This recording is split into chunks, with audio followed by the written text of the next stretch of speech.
G Tamil நேயர்களுக்கு காலை வணக்கம். இன்னைக்கு நம்ம பார்க்க போகிற மருந்து தலையில் உள்ள பேனுக்கான மருந்து. தலையில் பேன் பிடிச்சி நிறைய பேர் தலையில் பேன் பிடிச்சிருக்கு, அதனால் இந்த பொடுகு டேண்ட்ரஃப் தொல்லை எல்லாமே இருக்குது, தலையில் புண் வந்துடுதுன்னு சொல்கிறாங்க. இதுக்கு இந்த ஆங்கில மருத்துவம் இல்லாமல் நம்ம மூலிகை மருத்துவத்தில் மருந்து இல்லையான்னு நிறைய எங்களுக்கு கேட்டிருக்காங்க, நிறைய ஃபோன் மூலம் கேட்டுக்கிட்டு இருக்காங்க. ஏன்னா நிறைய பேருக்கு தலையில் பேன் அதிகமாக இருக்குது. எந்த நேரமும் தலையில் கையை வச்சு சொரிஞ்சு பேசும்போதே தலையில் கை எடுக்காமல் சொரிஞ்சிக்கிட்டு இருக்கோம். அதை சரி பண்ணணும். எங்கள் பிள்ளைங்க எந்த நேரம் 2 கையை வச்சு முடியை பிச்சுக்கிட்டு இருக்கு, மொட்டை அடிச்சு விட்டுலாம் போல இருக்குது. அந்த அளவுக்கு தலையில் பூச்சி, அந்த பேன் பூச்சியானது இருக்குதுன்னு சொல்லி நமக்கு தகவல் கேட்டாங்க. அதுக்காண்டி இந்த பேனுக்கான மருந்து இது சீத்தா இலை. நம்ம சாப்பிட்ற சீத்தா பழம் இருக்குது பார்த்தீங்களா, அந்த சீத்தா பழத்தினுடைய மரத்தினுடைய இலையை தான் வச்சுருக்கோம். இது எல்லா இடத்துலையும் கிடைக்கும். இது ரோட்டோரங்களில் இந்த சீத்தா மரம் அதிகமாக முளைச்சிருக்கு. எல்லா பகுதியிலையும் எங்கெங்கே நம்ம பழம் சாப்பிட்டு எரிஞ்சு விட்டு போனோமோ அந்த விதையெல்லாம் முளைச்சி தன்னால் முளைச்சிருக்குது இந்த சீத்தா இலையை நம்ம அரைச்சி எடுத்து கண்டிப்பாக பயன்படுத்தலாம். இந்த பேன் தலையில் அதிகமாக இருக்குது அப்படின்னா இந்த சீத்தா இலையை நம்ம கொஞ்சம் அரைச்சி, நெல்லிக்காய் அளவுக்கு அரைச்சி, அதோட தண்ணி சேர்ந்து ஒரு நெல்லிக்காய் அளவுக்கு அரைச்சோம்னா அது கூட குறைஞ்சது ஒரு 100 மில்லி தண்ணியை கலந்து நல்லா ஒன்றா கலக்கி தலை நிறைய தேய்ச்சி தலையை அலசிட்டு வந்தோம்னா தலையில் இருக்கிற புண்கள் சரியாகும், பேன்கள் மயங்கி கீழே வந்துடும். நீங்கள் திருப்பி சீப்பு போட்டு வரும்போது அந்த பேனெல்லாம் வெளியில் வந்துடும். அது மட்டும் இல்லாமல் நம்ம டீ குடிக்கிறோம் இல்லையா, டீ குடிக்க பயன்படுத்துகிற டீ தூள், இந்த டீ தூளும் நம்ம பயன்படுத்தலாம். ஏன்னு கேட்டிங்கன்னா, இதை ஒரு நாள் பயன்படுத்தினா என் தலையில் புண்ணாக இருக்கிற மாதிரி இருக்கணும். ஏன்னா பேன் கடித்த இடம் பூரா புண்ணாக தான் இருக்கும். அது அன்னைக்கு அவங்களுக்கு தெரியாது. பேன் இல்லாத அன்னைக்கு அதிகமாக அந்த வலி இருக்கா மாதிரி இருக்கும். இந்த இலையை நாங்கள் போட்டதால் தான் எங்கள் தலையில் புண்ணு இருக்குதுன்னு சொல்லுவாங்க. அது தவறான கருத்து. பேன் கடிச்சிக்கிட்டு இருக்கும்போது அது கடித்த இடம்லாம் புண்ணாக இருக்கும், அது யாருக்குமே தெரியாது. ஏன்னா சொரிஞ்சிக்கிட்டே இருப்பாங்க. அது பேன் இல்லாத நேரத்தில் அது புண்ணாக இருக்கும், அந்த புண்ணை ஆற்றிடணும். அதனால் பேன் இல்லாத நேரத்துலையும் இருக்கிற நேரத்தில் இந்த டீ தூளை நம்ம பயன்படுத்தணும். டீ தூளை எப்படின்னா, சர்க்கரை போடாமல் டீ தண்ணி நம்ம போடுற மாதிரி கொதிக்க வச்சு வடிகட்டி அதை நல்லா ஆற வச்சு இது 2 சேர்த்து சீத்தா இலையும் இதையும் நல்லா ஒன்றா கலந்து அதுக்கப்புறம் நம்ம தலையில் தேய்ச்சிட்டு வந்தோம்னா தலையில் புண்ணும் இருக்காது, பேனும் இருக்காது. இந்த முறையை இப்போ பார்ப்போம்.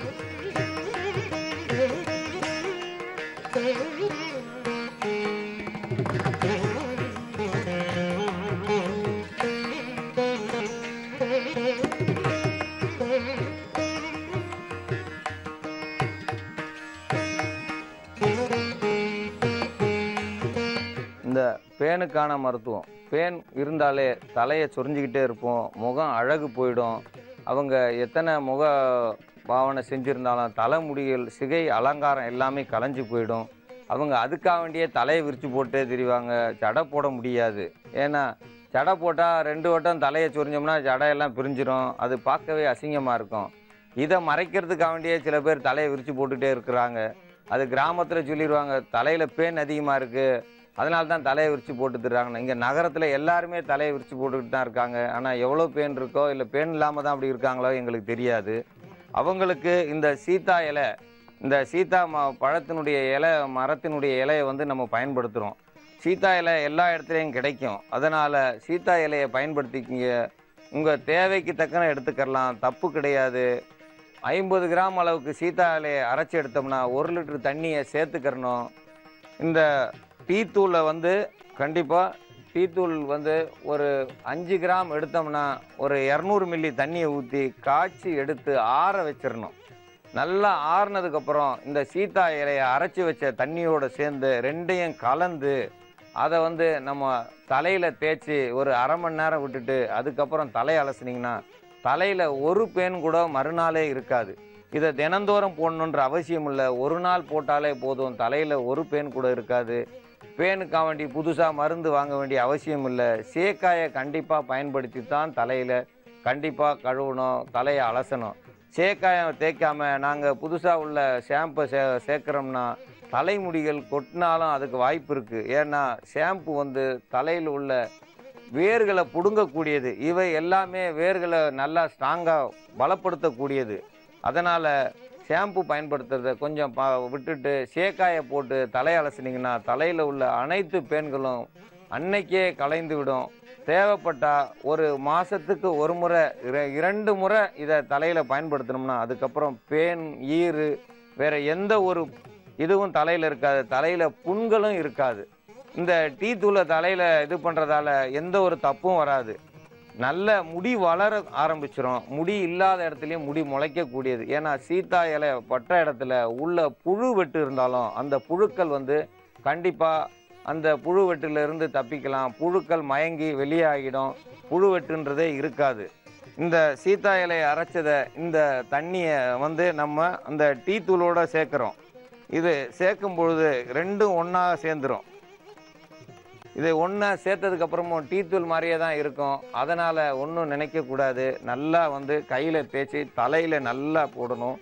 தலைக்கு உள்ளே எல்லா இடத்துலையும் இந்த தண்ணி படணும். மேலாப்பில் லேசாக இது பண்ணிவிட்டு போகக்கூடாது. ஏன்னா பேன்கள் வேர்பாக்கத்தில் தான் இருக்கும், நுனிப்பாக்கத்தில் இருக்காது. வேர்பாக்கத்தில் இருக்கும்பொழுது அது கீழே கடிச்சிருக்கும். அந்த தலைக்குள்ளேயே இருக்கிற எல்லா பேன்களும் மயங்கிடும். இது தேய்ச்ச ஒரு 10 நிமிஷத்துலேயே மயங்கிடும். நீங்கள் குறைந்தது ஒரு அரை மணி நேரம் விட்டால் கூட போதும். இல்லை ஆஃபீஸ் கிளம்புறதுக்கு முன்னாடி நாங்கள் தேய்ச்சிட்டு குளிக்கணும்னா 10 நிமிஷம் இருந்தால் கூட போதும். 10 நிமிஷம் இருந்தாலே அனைத்து பெண்களும் மயங்கிரும். நீங்கள் தலையை திருப்பி அலசும் போது எல்லாமே அந்த குளித்த தண்ணியோட போய் அது செத்து போயிடுமே தவிர அது திருப்பி வராது. அப்போ உங்கள் தலைக்கு திருப்பி அந்த பேன் இல்லாததால் முடி நல்லா வழுவழுப்பாக இருக்கும். தலையை அரிக்க வேண்டிய அந்த அரிப்பு இருக்காது. ஏன்னா டீ தூளை சேர்க்கும்போது தலையில் அரிப்பு குறைஞ்சிரும். தலையில் அரிப்பு குறைஞ்சிருச்சுனாலே தலையை சொரிய வேண்டிய வேலை வராது.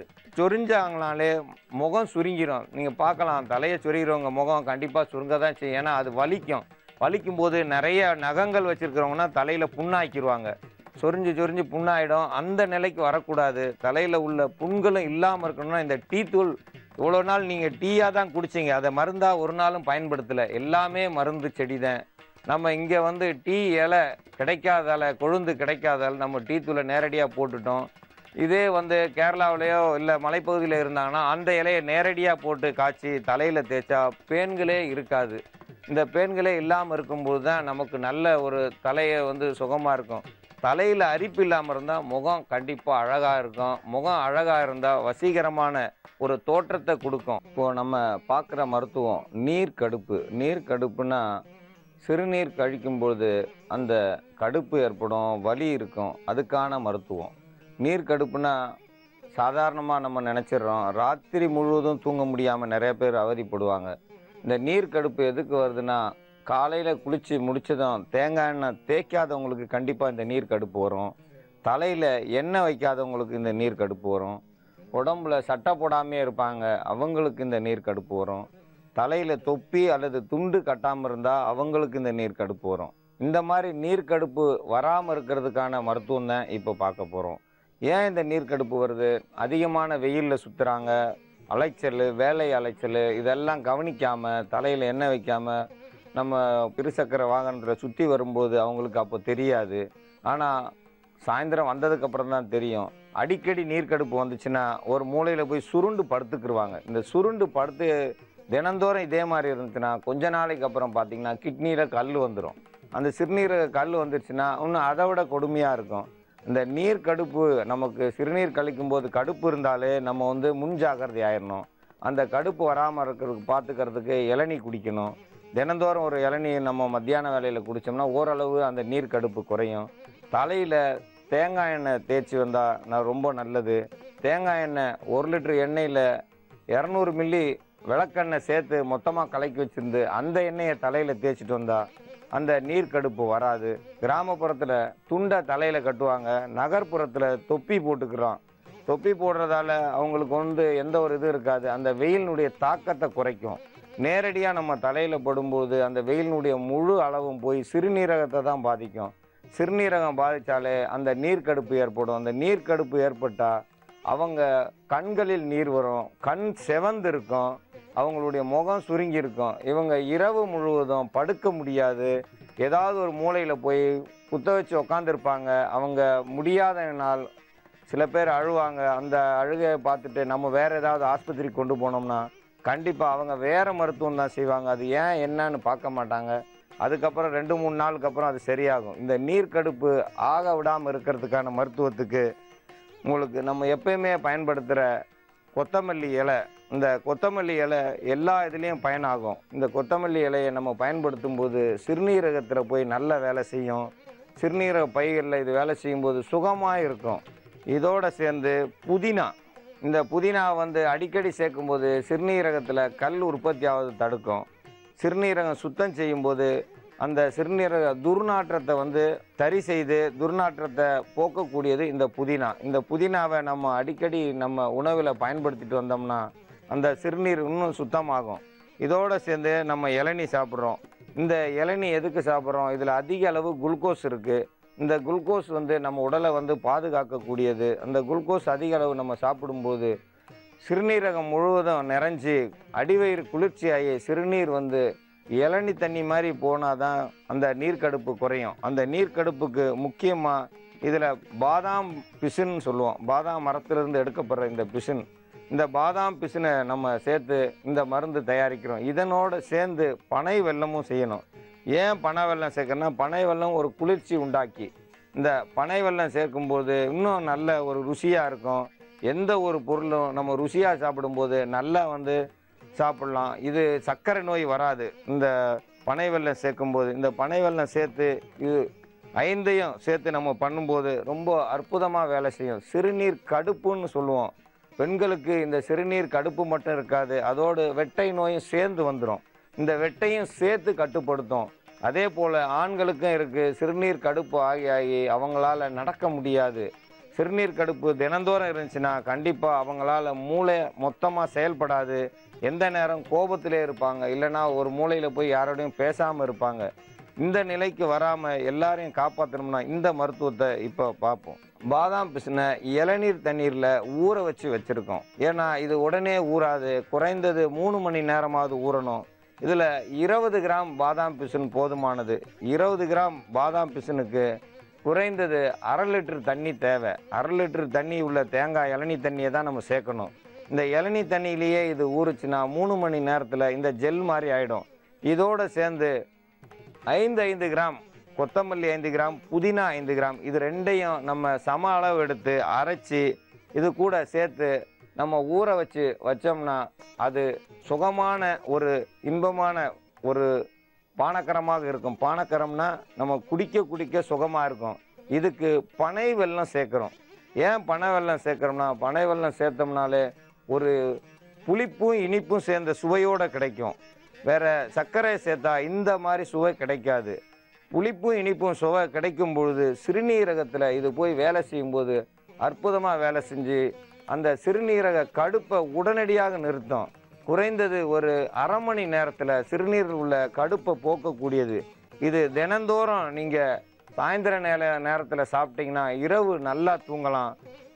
ஒல்லியாக இருப்பாங்க. இந்த சிறுநீர் கடுப்பு வர்றவங்க பார்த்தீங்கன்னா அவங்க அதிக அளவு கனமானவங்க இருக்க மாட்டாங்க. ஏன்னா கனமானவங்களுக்கு உடலில் நீர் அதிகம் இருக்கிறதால அந்த நீர் கடுப்பு குறைஞ்சிருக்கும்.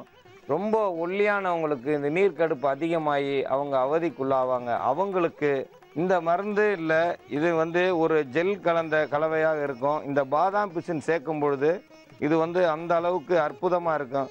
இதனோட சேர்ந்து எல்லாம் சேரும் பொழுது இனிப்பு சுவையும் சேர்ந்துருக்கு. இந்த இனிப்பு சுவையும் சேர்ந்துருக்கிறதால இது ஒரு ஆளுக்கு 250 மில்லி குடிக்கலாம். இது 250 மில்லி குடித்து தான் ஆகணும். குறைவாக சிறுவர்களுக்கு குறைவாக கொடுக்கலாம். ஒல்லியாக இருக்கிறவங்க இதை தினந்தோறும் குடித்து வந்தாங்கன்னா குறைந்தது 48 நாள் இதை குடித்தாங்கன்னா அவங்களுடைய முகமே மாறிடும். அவங்க இவ்வளவு நாள் இருந்த நீர் கடுப்புன்றதே இருக்காது. சிறுநீர் கழிக்கும்போது ஒரு தனி சுகமாக இருக்கும். அந்த அளவுக்கு அந்த நீர் கடுப்பு இல்லாமல் இருக்கும். நீர் கடுப்புலேருந்து விடுபடணும்னா இதுதான் சிறந்த மருந்து. அந்த சிறுநீர் மஞ்சளாக இருக்கிறது வெள்ளையா தேங்காய் தண்ணி மாதிரி போனால் தான் உங்கள் சிறுநீரகம் சுத்தமாச்சுன்னு அர்த்தம். மஞ்சளாகவே போச்சுன்னா அந்த சிறுநீரகம் சுத்தமாகலை. அந்த சிறுநீரகத்தில் அதிக அளவு பாதிப்பு இருக்குது, உப்புத்தன்மை இருக்குது. அந்த உப்புத்தன்மை அதிகமானால் தான் அந்த நீர்க்கடுப்பு அதிகமாகும். தண்ணீர் உள்ள குறைவாக இருக்கும், உப்பு அதிகமாக இருக்கும். சிறுநீரகத்தில் உப்பு அதிகமானால் சிறுநீரகம் வலி எடுக்க ஆரம்பிச்சிடும். உடலில் உள்ள அனைத்து பாகத்திலும் உள்ள அந்த மஞ்சள் சுரப்பியானது சேர்ந்து சுரந்து வலியை உண்டாக்கக்கூடியது இந்த மஞ்சள் நிற சுரப்பி. அந்த மஞ்சள் நிற சுரப்பி சேர்ந்து சிறுநீரகம் மஞ்சளாக இருக்குமே தவிர வெள்ளையாக இருக்காது. அந்த மஞ்சள் நிறமாக இருக்கிற சுரப்பியை நம்ம வெளியேற்றணும்னா இதுதான் சிறந்த மருந்து. இதை விட்டுட்டு நாங்கள் வெளியில் போய் வேறு இதை சாப்பிட்றோம் அப்படின்னு சொல்லி நிறையா பேர் தவறான முறையில் மதுபான கடையில் விற்கிற குளிர் பானங்களை குடிக்கிறாங்க. அது குடித்தது எங்களுக்கு சரியாயிடுதுன்னா அது சரியாகாது, தற்காலிகமாக சரியாகுமே தவிர அது மஞ்சள் காமாலையில் கொண்டு போய் விட்டுரும். இந்த முறையை பயன்படுத்துனீங்கன்னா அந்த காமாலையும் வராது, நீர் கடுப்பு குறைய ஆரம்பித்து அவங்களுக்கு சுகமான சிறுநீர் கழிக்கிறதுக்கான வாய்ப்பு ஏற்படும். சிறுநீர் கடுப்பு குறைந்து அவங்க உடல் நல்ல ஆரோக்கியத்தில் இருப்பாங்க. இந்த மருந்தை கொடுத்து சிறுநீர் கடுப்பிலிருந்து விடுபடும்படி கேட்டுக்கொள்கிறேன். அன்பார்ந்த நேயர்களே, நமது நிலையத்திற்கு வந்த கடிதத்தை இப்பொழுது காண்போம். நெய்வேலியில் இருந்து காளீஸ்வரி என்னும் பெண்மணி நமது நிலையத்திற்கு கடிதம் எழுதியுள்ளார். இந்த கடிதத்தில் என்னவென்றால், இதய துடிப்பு கம்மியாகவும் மாதவிடாயில் அதிக சிக்கல் இருப்பதாகவும் தெரிந்ததால் மருத்துவமனைக்கு சென்று அவர்கள் அங்கு பரிசோதனை செய்திருக்கிறார்கள். பரிசோதனை செய்ததில் அதில் அவர்களுக்கு கருப்பை வீக்கமும் கருப்பையை தள்ளி சிறிது தூரத்தில் நீர் கட்டி இருப்பதாகவும் அவர்கள் அதற்காக அறுவை சிகிச்சை செய்ய வேண்டும் என்று தெரிவித்துள்ளனர். அதற்கு நாம் பாரம்பரிய மருத்துவத்தில் உள்ள மருத்துவத்தை கூறுமாறு எழுதியுள்ளார். இவர்களுக்கு வெள்ளை அருகு ஒரு 10 கிராம் அளவுக்கு எடுக்க வேண்டும். கருவேப்பிலை ஒரு 10 கிராம் அளவுக்கு எடுத்துக்கொள்ள வேண்டும். இதனுடன் சேர்த்து தேங்காய் பால் 1 டம்ளர் அளவுக்கு எடுத்துக்கொள்ள வேண்டும். ஏனென்றால் தேங்காய் பால் கண்டிப்பாக வேண்டும். வெள்ளருகு 10 கிராம் பச்சையாக இருந்தால் அது அதிக அளவில் இருக்கும். பெண்ணுக்கு வயது 40 என்று எழுதியிருக்கிறார்கள். அதனால் அந்த அளவுக்கு தேவையில்லை. கண்டிப்பாக ஒரு பட்டாணி அளவுக்கு போதும். ஏனென்றால் 10 கிராம் என்றால் அது பொடியாக சேர்த்து நாம் வீட்டில் வைத்து கொள்ள வேண்டும், சேமித்து வைத்து கொள்ள வேண்டும். நாம் அன்றாடம் செய்வதால் 2 சிட்டிக்கு அளவுக்கு போதுமானது இந்த வெள்ளை அருகு. வெள்ளை அருகுடன் சேர்த்து கருவேப்பிலை நிழல் காய்ச்சல் போட்டது, இதனுடன் சேர்த்து தேங்காய் பால் ஒரு 250 மில்லி, இவை மூன்றையும் ஒன்றாக கலக்கி தினமும் குடிக்க கருப்பையில் உள்ள வீக்கம் குறையும். கருப்பையில் உள்ள நீர் கட்டிகள் சிறுக அந்த கட்டிகள் உடைய ஆரம்பிக்கும். ஏனென்றால் கருப்பையில் உள்ள நீர்க்கட்டிகள் உடையாமல் இருந்தால் கருப்பை பலவீனமாக இருக்கும். அவர்களுக்கு கோபம் அதிகமாகவும் அவர்கள் எந்த நேரமும் எந்த வேலை செய்வதற்கும் அவர்களுக்கு மனம் இருக்காது. இந்த கருப்பை வீக்கம் மாறுவதற்கு வெள்ளை அருகு நன்றாக பயன் தரும். இதனுடன் சேர்ந்து கருவேப்பிலை, இவை ரெண்டும் நிழல் காய்ச்சல் போட்டிருக்க வேண்டும். நிழல் காய்ச்சல் போட்ட இந்த பொடியினுடன் தேங்காய்பால் சேர்த்து குடிக்க கருப்பையில் உள்ள வீக்கமும் வலியும் குறையும்.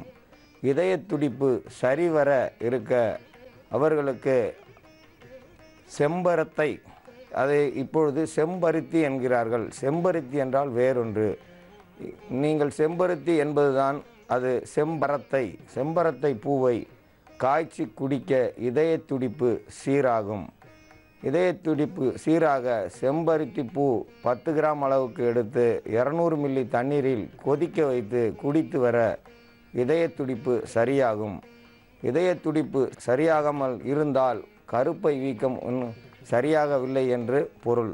கருப்பைக்கு கண்டிப்பாக வெள்ளை அருகை நாம் பயன்படுத்த வேண்டும். வெள்ளை அருகு என்றால் நாம் கிடைக்கும் விநாயகர் கோயிலில் கிடைக்கும் அருகுகள் போல் அது இருக்காது. அதில் வெள்ளை நிற பூக்கள் இருக்கும். இந்த பூக்களை வைத்து நாம் பார்க்கலாம். அந்த அருகை சாப்பிட கசப்பு தாங்க முடியாது, கசப்பு அதிகமாக இருக்கும். அதனால் 2 சிட்டிக்கு போதுமானது.